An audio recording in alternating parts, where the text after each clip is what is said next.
Did religion play a part in getting married? Our first year of marriage was really hectic, we don't want to get hurt or muck around or anything like that. We both know that God spoke to us and told us. Sometimes my partner just wants to be alone playing video games. Every second he got, he wanted to go on a Switch. And You're getting exposed.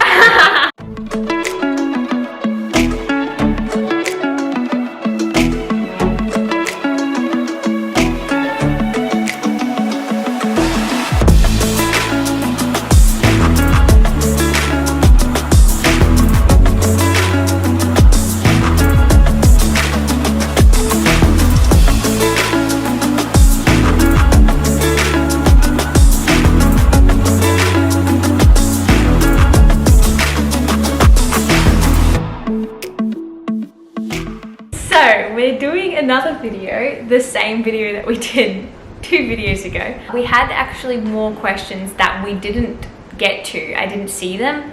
So I felt like I really wanted to do a part 2 because there were some really good questions and I really wanted to help answer those questions. And so we're going to answer the rest of the questions that we got given. So if you haven't watched part 1, I'll link it up here and you can go watch that and then you can come back to this video. And if you would like to subscribe, that would be awesome as well. If 2 people were fighting in a relationship, what is the best way to sort it out? Or do you just break up? That same person said best advice for under 18-year-old relationships. So I'm assuming they're in a relationship that they're probably quite young. It really depends. It depends on a few things. So it depends what you're trying to get out of the relationship. If you're looking to marry that person, if you really think that you want to marry that person, and if you're serious, and it's probably best to check to see if the other person's serious as well. There's always room to sort things out. If you think, yes, I want to be with this person, and that person's feeling the same way, I'm really for sorting things out, and I think everything can be sorted out. I'm a real advocate for counselling in any form, whether it's for you personally or for your relationship. There's a whole lot that goes on behind the scenes in everyone's life, whether they know it or not. As what I'm meaning is we can do certain things, say certain things, believe certain things. Everything is molded from our childhood. So I guess there's a lot of triggers and different things that people go through that others don't. So everyone's going on a different journey. So I feel like talking things out and communication, I would say, is the best thing possible. Talking things out in a calmful, peaceful manner rather than getting hot-tempered, and really listening and hearing what that person's having to say instead of speaking your mind and wanting to get whatever's on your chest out. And don't see all the hurt and everything that they're spurting out, but more so see what's really behind this, what are they actually feeling, and how can you get to that, and how can you have a conversation to get to the core meaning on why the arguments keep happening. At least for us, if we're having an argument, we try to keep it we try to communicate in the best way possible. And then as soon as it becomes frustration or something like that, one of us will usually just be okay, I see that you're not ready to talk about this. And then we spend maybe 20 minutes just by ourselves and then with God or something like that. And then we come back when we've calmed down and communicated about it again. Yeah. It's something that's really great for us because for me, at least, I will sort out a lot of my problems or think about a lot of the issues that are going on by myself a lot better than when I'm with someone. So, for example, if Bridie brought up something that we needed to solve and it was frustrating, I would be trying to solve it while I'm communicating it to her rather than just trying to solve it. So I need that time away to be able to think about it first. Whereas Bridie likes to communicate things and then solve it while she's communicating it. But it can lead to a lot of big emotions, so we need to have that time away. When we do have that time apart to think and pray and talk to God about it, usually I go, okay, everything that I'm feeling and thinking really doesn't matter right now, and it's just, and you kind of narrows it down to the core thing that you actually have to say instead of all the upsets and worries and he did this and he did that, even though they're so small. Usually you're okay, I'm just going to forgive them, and works itself out that way. Yeah. How do you guys remember to spend quality time together, and what do you do? Because sometimes when you're married, you forget to spend quality time together. Well, I think we talked about it in our last video a little bit, but I think our first year of marriage was really hectic. Like, there was so many things that were going on, and then like things that we had to learn about each other, and then like we had to learn how to like tidy up after each other, and like maintain like the yard, and like do all of these other extra things, and like a lot of new hurdles. you had to be in charge of so many things. So like when we moved in together, it was like, oh, and then marriage is just like a big thing, because you're also dealing and appreciating and being there for someone as well, which is like a very exhausting but very supporting and very growing kind of thing to do. Our first year of marriage was really difficult in doing that. One thing that we had to do, and we have implemented since and learned pretty early on, is to have our date night. So every Friday we'll go out and spend time together, and yeah, so we'll have that set in our schedule, and we will use that time to just talk and hopefully catch up on whatever we needed to catch up on. But Yeah. like our weeks can be very busy with things like church, socializing, volleyball, sport, work, all of that kind of thing. So one thing that I learnt, and it was from one of my teacher mentors, even though you're really busy, you can spend and enjoy every moment together that you have, like, and be intentional with each moment. So like when you're cleaning the kitchen or something like that, you can use that as time to be together instead of just like doing the chore or something like that. You can use that as, I don't know, time together. Why are you smiling? It's funny that you're saying that. I didn't know that you learned that from teaching, but I feel like you struggle with that sometimes. Oh, I definitely Yeah. struggle with it because I like to do things myself. to do because things it's really so much quickly. quicker. No, you like cooking with me. That's not true. Yeah, right? You like cooking with me. Yeah. Yeah. But Michael likes to do things speedy and like how much can I get done in one amount of time. But I'm like, let's enjoy the journey and talk at the same time and all that sort of stuff. But it's nice because he's been learning more how to do that. And like, Michael, come on, don't interrupt. He's just pooing. I just heard it and I was like...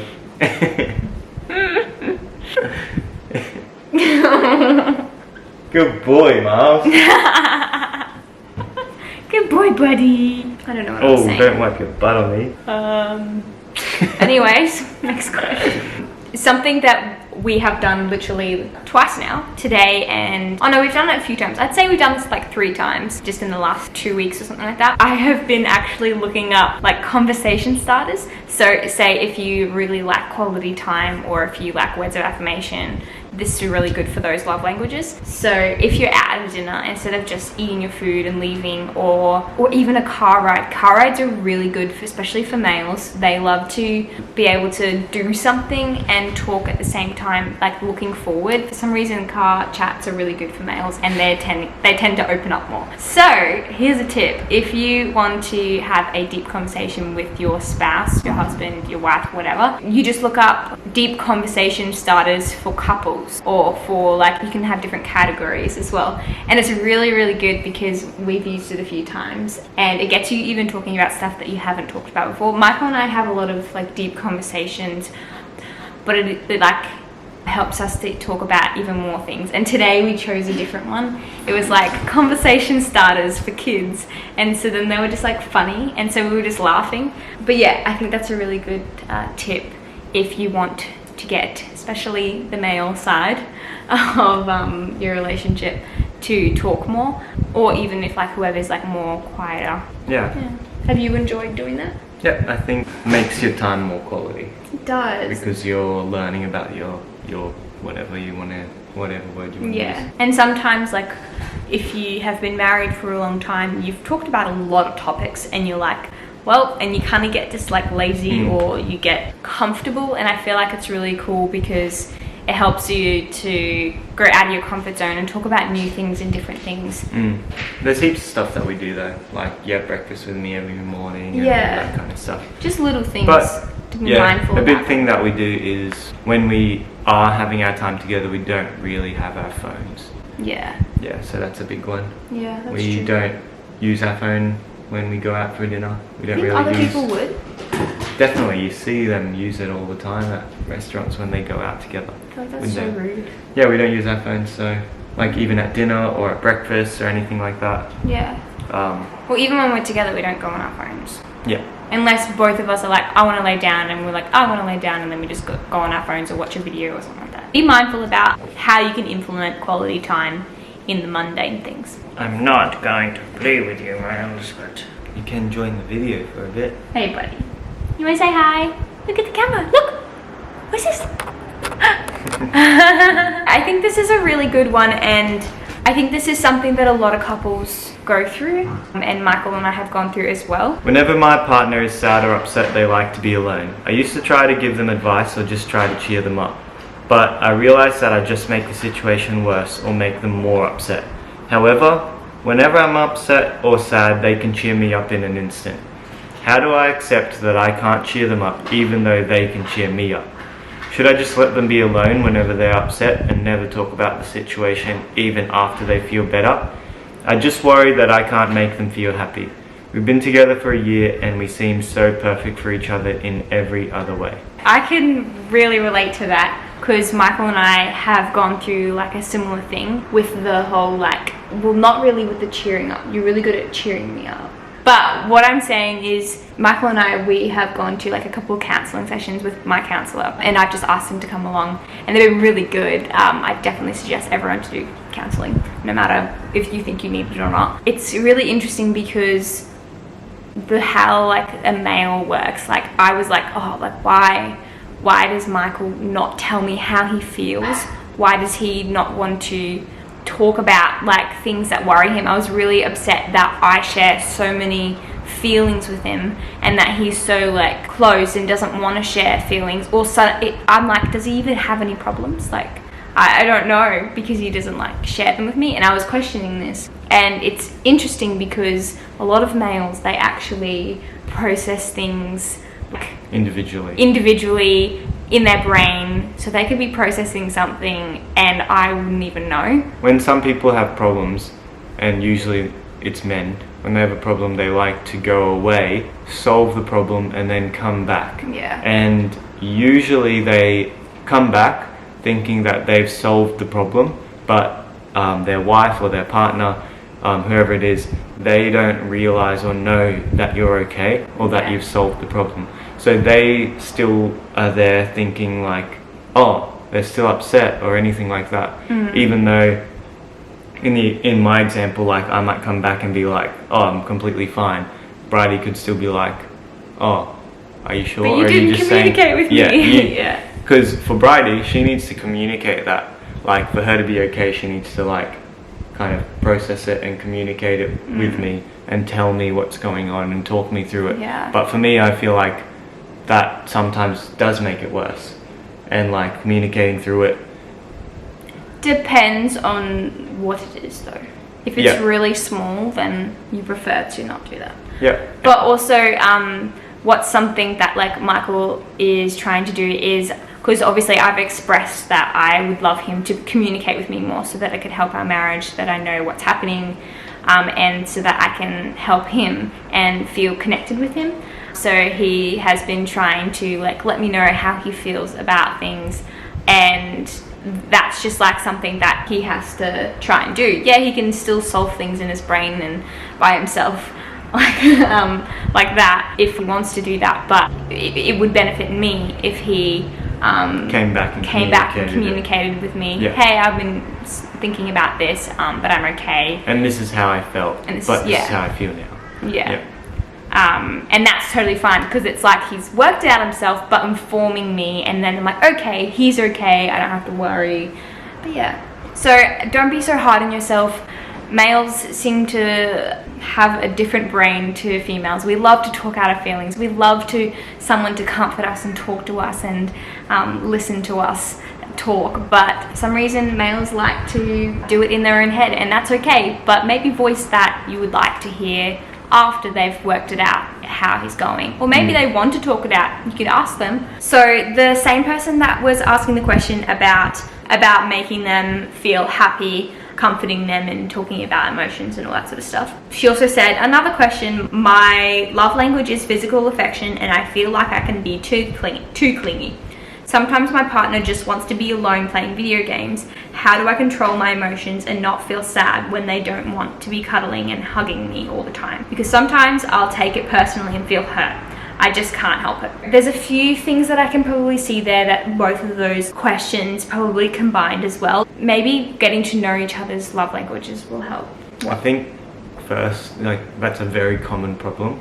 Yeah. Like, it's a very common thing that occurs in like a lot of relationships where like a guy or like a person wants a lot more alone time than the other person, and they are doing that through like some sort of specific hobby. Yeah. And a lot of that is fine, but it's just about finding the balance. But keep going. Yeah, I think it's really important to find out what each other's love languages are. So for example, yours is physical touch and his may not be right now.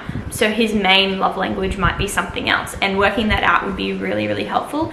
And not only working it out just for yourself, but communicating that with him and seeing, so just so that you both know each other's love languages, and that you can serve him and make him feel loved in whatever way his love language is, and then he can do to you as well.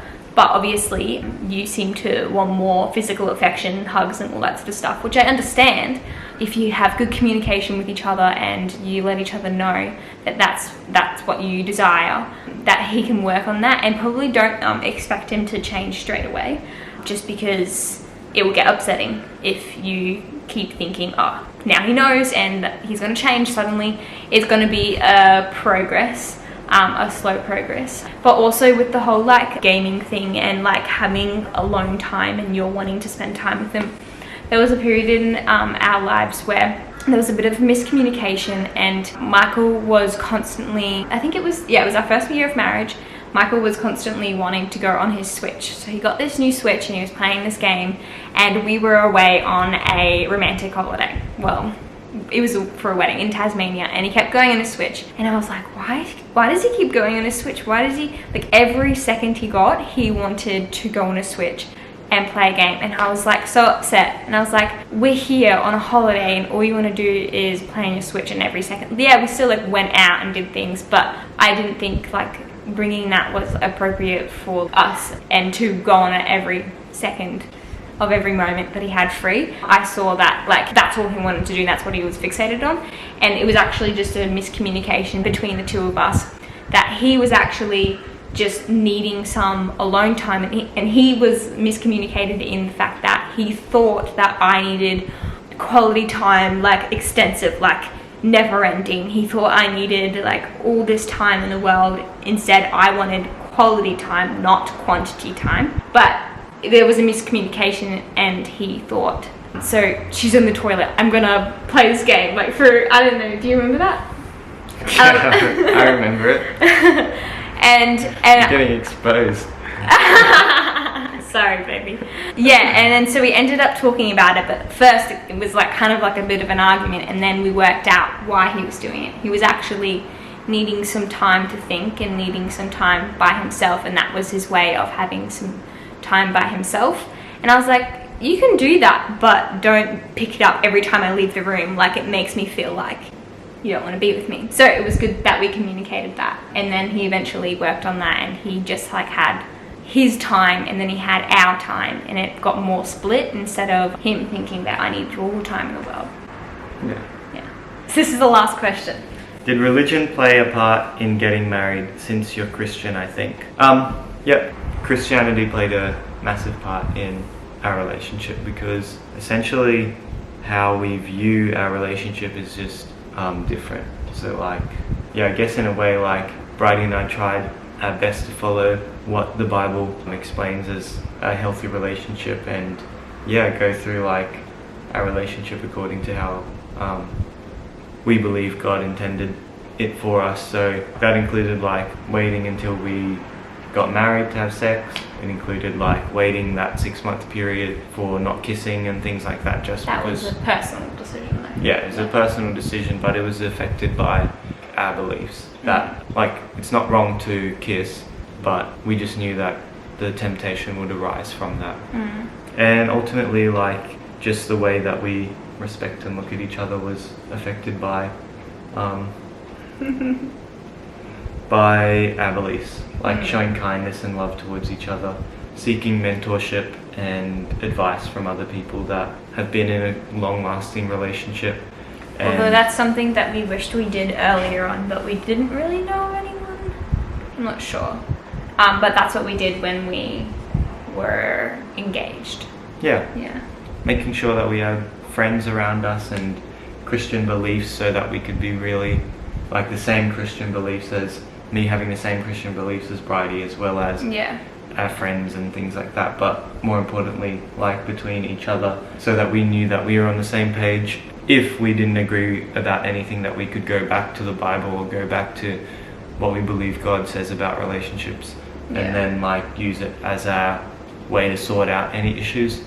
It's a really good tool to sort out issues because our foundation is Jesus. Our foundation is like built from Jesus, which is the Bible and the Word of God. The Bible is the Word of God. So our foundation is built off the Word of God. So because we started like that, we can easily, for us, we can go back to the Bible and sort out our issues. Be like, say, hey, it says this in the scriptures, all that sort of stuff. And it works really well. But also like praying has been a big thing. Like praying together, that's been a really big thing for us. And when Michael wanted to start dating me, he said, we're not getting into a relationship that is not founded on God, and that is not having God in the center of our relationship. And I really respected that and really loved that he said that, and that's something that I always wanted in a husband. And it was a like wow, this person is really serious and he wants to put God first. So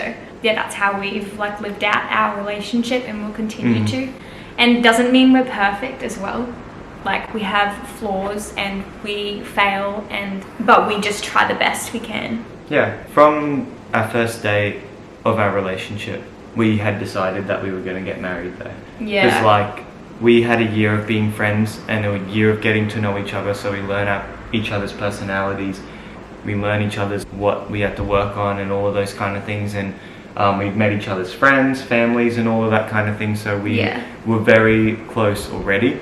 But we never wanted to start our relationship without being like, look, are we both in this to one day get married? Yeah. Are we both in this to actually, spend the rest of our lives together? Otherwise, for us, we were like, what's the point in starting this relationship? Because we don't want to get hurt or muck around or anything like that. We wanted to start our relationship knowing that, like, this is the person that we're going to be with for the rest of our life. And for us, Bridie and I both know that God like spoke to us and told us that is like that we were meant to be together, and that I was meant for her and she was meant for me, and we both like asked God separately, and and we received that confirmation, and that's when we started our relationship. But there's a whole other story, and we'll tell you the way we met maybe in another video. It's a bit too long. That was a question, by the way. Anyways, thanks for watching. I hope you enjoyed. I always enjoy filming with my husband. It's so fun. And we look forward to do these type of videos every now and then. Would be fun. But yes. Anyways, hope you're enjoying daily vlogs, and make sure you subscribe. Okay. Bye.